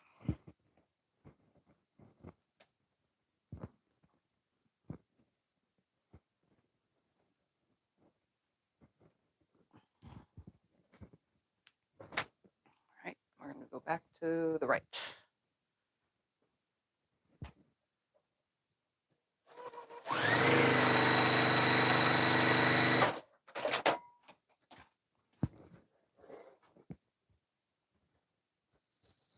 Tell them you're worried that they won't let you donate blood. Oh, yeah, I'm worried that they won't let me donate blood, though, because of all my medical issues. That's why I don't donate blood, by the way. If you guys ever wanted to know, and my daughter and I found this out many years ago, when she was in her teens, she used to donate blood a lot, and I'd go with. And one of the times I was like, well, I'm going to donate blood. I was, like, not sick, like, visibly you can't see nothing with my sickness, but they started asking all these questions. Oh, you have MS, you can't donate. Or, oh, you have this, you can't donate. Well, I've had valley fever now, too. So am I able to donate? Like all these things, they always had an excuse. So each of the time I went there. But I don't ever go out of the country, and I don't see what's wrong with the blood of someone with MS. It doesn't affect my blood, it affects my nerves, right? So I don't know why. And valley fever is stuck in my lungs. It's not growing, it's not out, it's not hazardous. So I can't transfer that. But we'll see. They probably won't let me. And then I'll still be clueless on what my blood type is. All these years. Going crazy not knowing, but yet I don't need to know, do I? But then I need to know. You just want to know. I just want to know. I want to know if I'm an A, B, negative, not negative, positive, O. You know, I just want to know. So weird. I get told I can't do something years and years ago, and now I'm going to do it, and let's see if they stop me. I'd be very mad if they do. Like, come on, vampires. Take my plasma then. That's not affected, is it?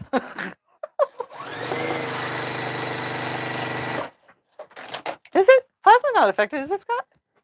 By no sickness? What are you asking me? Like I know. Well, that's where they pull the know? blood out, turn it, and then put it back into you, but they just take the plasma off the blood. I don't know any or whatever. Of that stuff.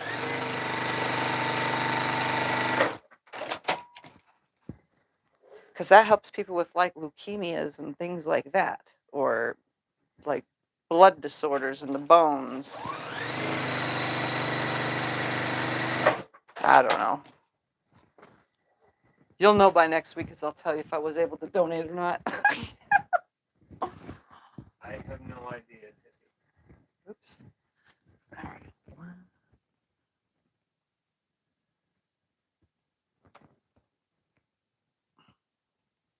Maybe because of the medications you're on. No, my medication, I'm not on any drug medications for MS or valley fever or any of my arthritis or any of the diseases. I take simple, easy stuff. Lots of vitamins. I take lots of vitamins. But yeah, I don't like pain reliever or pain, what is it called? Pain pills. You know, like a lot of people take Vicodin and Dilaudid morphine and all that kind of stuff. I don't take any of it. I choose not to, even when I'm in lots of pain. I choose not to take that kind of stuff. I do take Flexerol for muscle pain and ibuprofen for inflammation for arthritis. And that's not daily. Iron as well. Oh, no, my iron's perfect. The doctor just said it was the last time I was at the doctor. Well, My iron and magnesium and everything, all that kind of stuff was good. And I don't know, maybe you'll be able to. Maybe I'll be able to, yep. I have no idea. Still trying to fill. Thank you.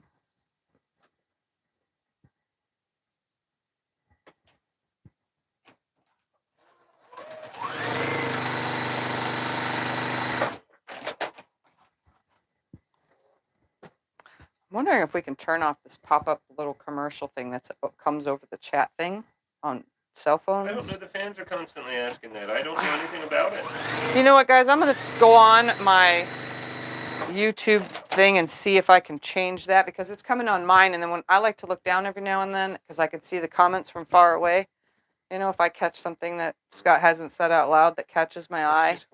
Yeah. Well, I don't know if it is or not. I think they're those other kinds of ads, like when you go on a website and it's on the side of the page.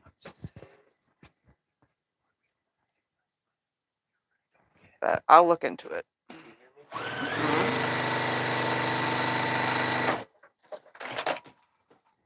It's new, so I doubt, but we'll see.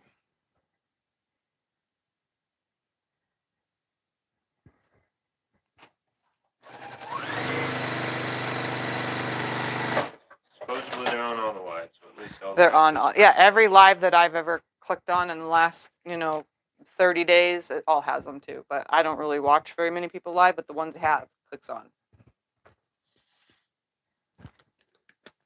That's why I said I highly doubt they'll be able to be turned off, but you never know. I can still look.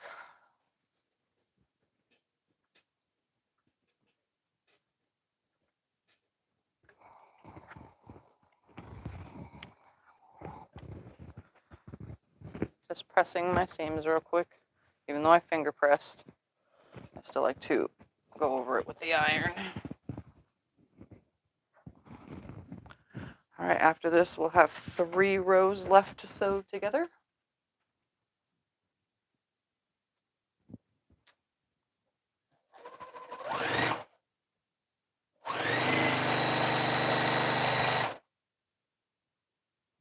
Hello, where are you, seam? Oh, right there. The colors are the same, like even like the green touched the green from the other fabric, and I couldn't even see the seam, even though it was there. I could feel it, just couldn't see it.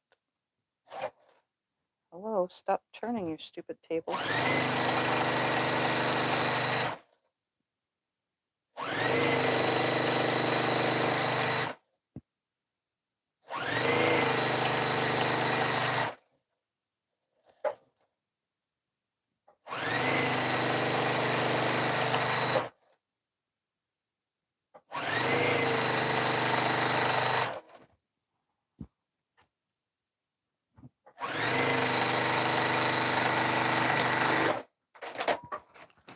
All right.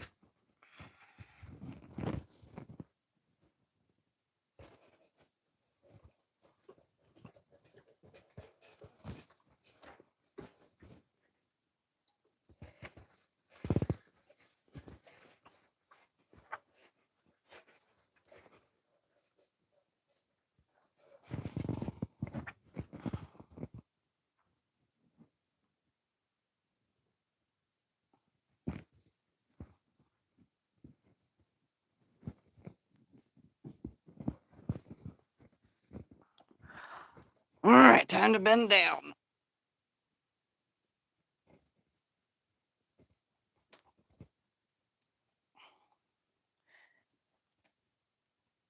But I'm going to make this easy on myself. There's the first one. You want me to get the ones from the bottom? Nope, I got it. How you're putting them. I got it. I'm good. I'm good. I'm good. I can easily help. There's the next one. And here's the last one. I'm going to hook all 3 of these together.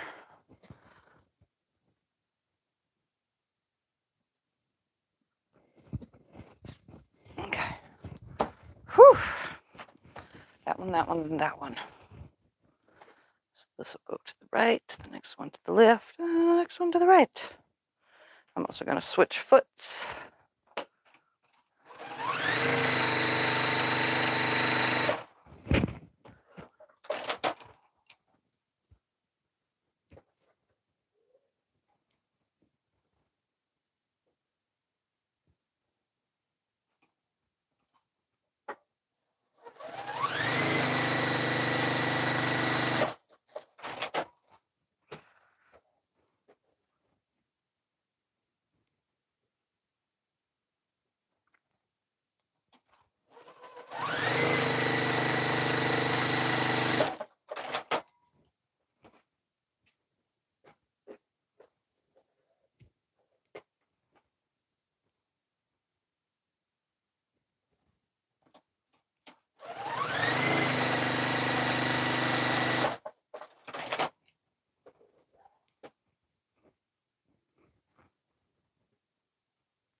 feel like I went silent. I like your pattern.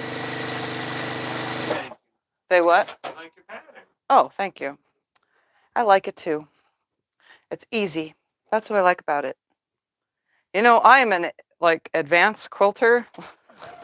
I can make anything, but I always go to easy, like, because I know it's quicker for me, but you know, I can do everything. I've done advanced stuff. I mean, I made the hardest one ever, which was the double wedding ring so far, which to me was harder than making a, what is the word for it again? Mariner's compass star. And that one was hard. I think double wedding ring was harder. Sculliver was hard. That was paper piecing, but it's just because I don't paper piece often. But it was. Let me help a lot with that. Yeah, I let Scott help a lot with the paper with that. I was allowed to help. I like to help. You never let me help. Other than make tags. I'm allowed to do that.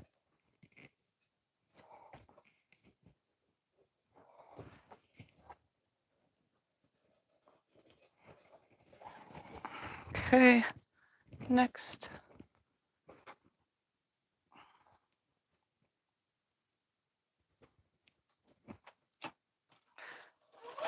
And the cool part about doing stuff like this is it doesn't just have to be this. See how I hooked them all into sets of 2? You can actually put a sashing between every set of 2 or something to separate it even more. Just have fun with it and make it different. You could have made it in cornerstone with something else. Like, you could do whatever you want with it. Squares that aren't piecing are easy. You could have turned every third one into a half square triangle, you know, or however you want to do it. You could do whatever you want with stuff like this because it's just easy. It's a fast sew, you know, just makes for fun and simple whatever. And every single one of them looks different. What you piece with the same Halloween fabric compared to what I piece is still going to be different. Have ever did what? Elizabeth Hartman pattern. Are those the ones that you cut out all the fabric and do applique?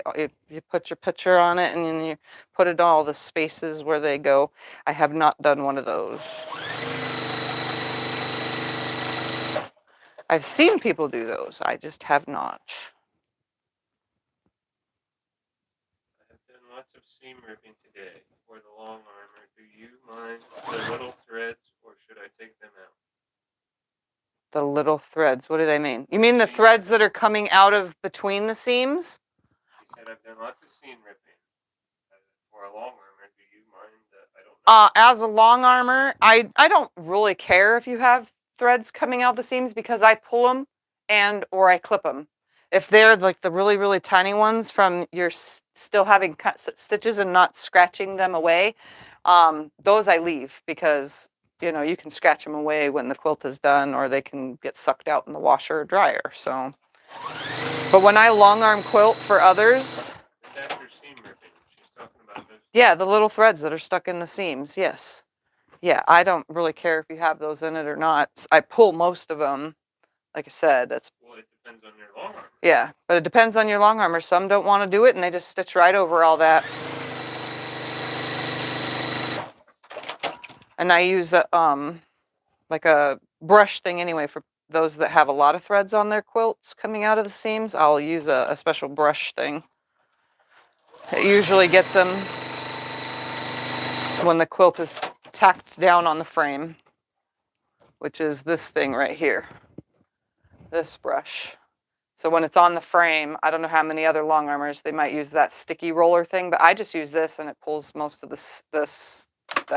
threads out of the seams.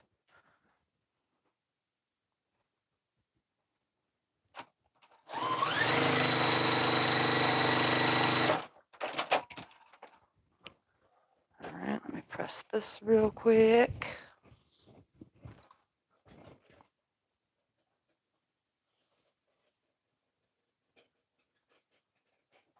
piece that last row real quick and then put those 3 together. We're going to go over a few minutes just because at least I get this part done.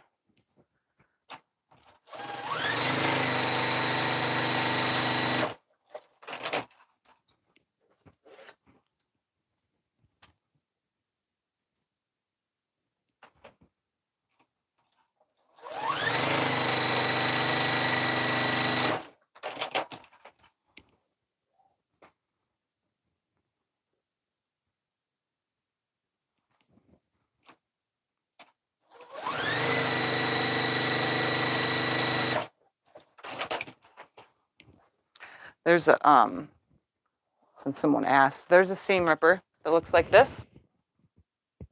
So for those of you that say had a lot of ripping to do, you just take this edge right here and you rub it over the seam and it pulls all those threads out too. It's the Gypsy Quilter seam ripper. In case you were curious, it's a seam fix. It's not that much more expensive than any other seam ripper. And those help too. Just thought I'd put that out there.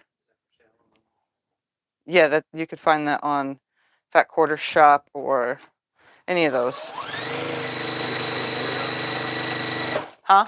You gonna put a border on this one? Am I going to put a border on this one? Probably not. It seems pretty good sized.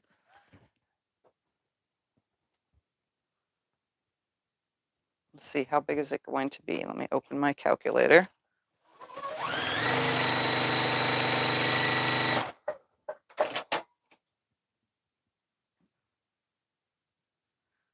It's going to be 55 by 71.5. Yeah, it's pretty good size lap quilt. How often do I oil my machine? I get asked that quite often, and guess what? As much as I get asked it is how much I oil it, which is all the time. I just changed the needle, cleaned out my bobbin area, and oiled everything just yesterday. So, and then I did it like 2 weeks before that, and you know what I mean? I do it quite often. I tell you guys all the time, every once in a while, but that every once in a while is at least once or twice a week. It just depends how much I sew that week. This week I didn't do much sewing, but I did change my needle and clean my bobbin area out because it was really gross. I wouldn't recommend over oiling it though. If you don't sew a lot, do not oil it once a week. The actual recommendations in the book for this machine, for the TL2010Q, is like once a month or something like that. It really does not want you to oil it much. But I sew more than the average person. Oops, that seam goes to the right. Have you done a hexie design? I have done hexie quilts, yes. Somebody just made a video, what, 2-3 months ago? Yeah. Yeah, I did a hexie quilt just recently. Yeah. Yeah, you have a video of it. Yeah, I have videos. I have videos, lots of videos. You want to see what I've done? I have videos. I can't say 90% of what, maybe like 75% of what I've done has all been on video. Then there's all that stuff I do off camera. I make a lot of stuff off camera too. Not as much as I make on camera, but I do make a lot off camera. Because sometimes, you know, I love to be on screen. It's fine. I like to hang out with you guys, but in real life, I don't want to be on camera every time I make something, because that means you guys are watching twice the amount of videos that I already make, plus some. It's just, it would be too much. You guys would never get any sewing done if I came on every time I sewed. So, I'm kind of glad I do it the way I do it.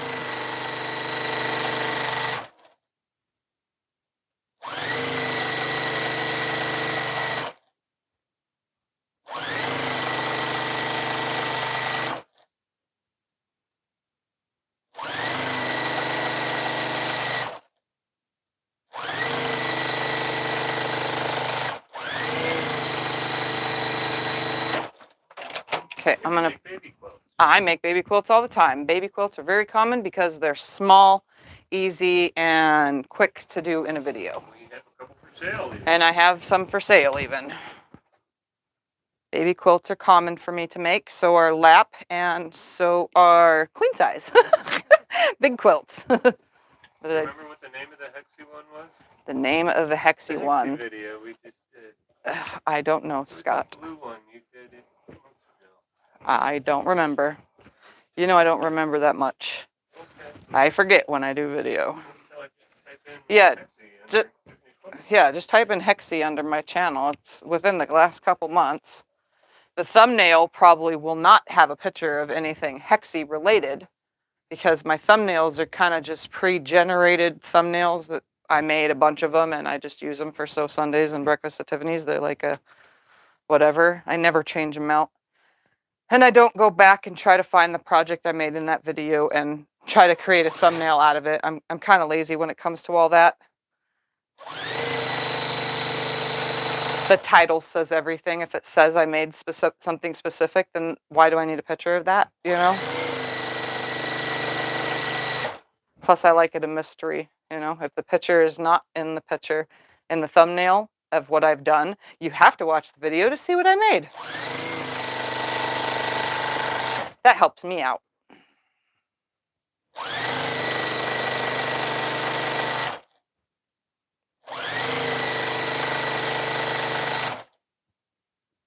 Now, Hexy-wise with hand sewing, I have not done. I have sewn Hexy blocks together without hand sewing and all Y seams. I did that a long time ago, and guess what? I'm never doing that one again. At least not with little Hexys. If they were like as big as this block, that'd be fine, but the littler they are, the harder it is to do those with Y seams. But I mean, I know how. I've done it before, and that was back when I was a beginner and didn't even know what I was doing. I knew how to sew them. It's just a hassle. I even have a little example over here covered in dust.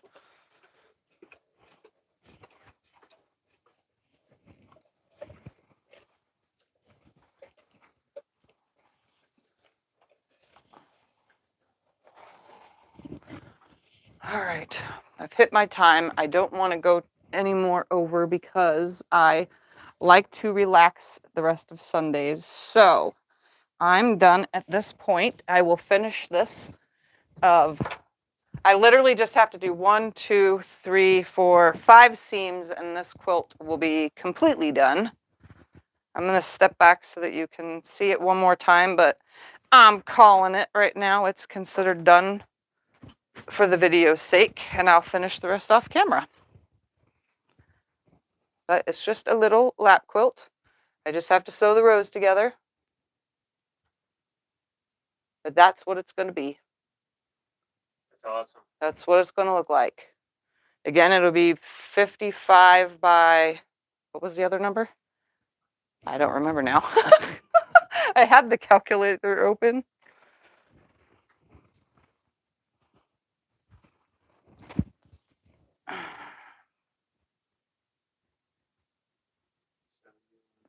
Yep, 71 and a half. Yep. 55 by 71 and a half, which is perfect lap size. All right. Well, if you have any questions, ask them now or don't, because, yeah, what's this week? So there'll be a mail opening tomorrow, sometime tomorrow, because I'm doing the blood thing on Tuesday. Is there a breakfast at Tiffany's this week, or is that next week? I think that's this week. Is it this week? Hold on, let me open the calendar. Yeah, we did the second was the first one, so yes, the 16th would be this. So week. this Yeah. week, breakfast at Tiffany's. I don't know what I'll be doing, but we'll make something. And it's probably going to be Halloween related. Why? Because the whole entire month of October this year, for the first time in ever, is Halloween themed. So we'll find You don't something. have any Halloween fabric left. I have a couple pieces of Halloween fabric left, enough to You make got the something Jack small. Skellington. Yeah, but that's not even enough to do anything with. You were just saying you have a couple pieces. Yeah, I have a couple pieces. When I said you don't have enough, you said you have a couple pieces. Then I said you have Jack Skellington, and Yeah. you don't have enough. So make your mind up. Do you have a couple pieces, or do you not have I enough? have a couple pieces, but not enough to use Jack Skellington. All right. Yeah, I'm gonna watch Outlander later. Right now, we're gonna watch Stranger Things because we started watching Stranger Things, and we actually asked everyone we know, does it get better? Because it's really not that great. Honestly, boring it's and kind slow. of boring and slow. Yeah, it's not that good. Everyone really raved about it, but whatever. Hey, we'll keep watching it because we started it. But yeah, no, together we watch certain shows, and then I have my own shows on the side. Although I've told Scott several times now, it's not just romantic on the Outlander one. There was the episode I watched last night was blood and guts. Nothing but just blood and guts. Let's just say that. And yeah, it was a war scene, so he would have liked that because he likes that kind of stuff.